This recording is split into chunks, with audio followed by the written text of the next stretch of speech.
Coconut carrot halwa easy వేలో చేసేద్దాం. First ఒక బాండీనో, కుక్కర్‌నో తీసుకొని ఏం చేస్తారంటే కొంచెం బటర్, నెయ్యి ఏసేసుకొని అందులో డ్రై ఫ్రూట్స్ స్పెషల్లీ కాష్యూ, బాదామ్స్, జీడిపప్పు, బాదం పప్పు వేసి ఇంకా కావాలంటే చిన్నగా ఫ్లేక్స్‌లో ఏసేసుకొని రోస్ట్ చేసి పక్కన పెట్టేసుకోండి.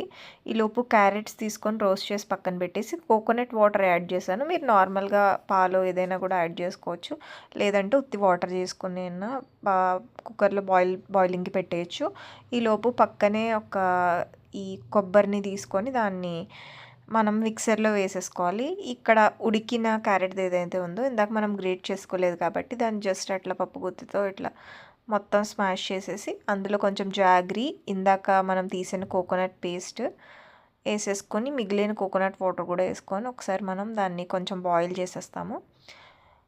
మొత్తం ఆ కన్సిస్టెన్సీ అంతా మంచిగా వచ్చేసి అంతా బాయిల్ అయిపోయిన తర్వాత ఆ బటర్ ఇది అంతా సరిపోయిన తర్వాత కొంచెం డ్రై ఫ్రూట్స్ ఏసేసుకొని తీసేసుకుంటాం.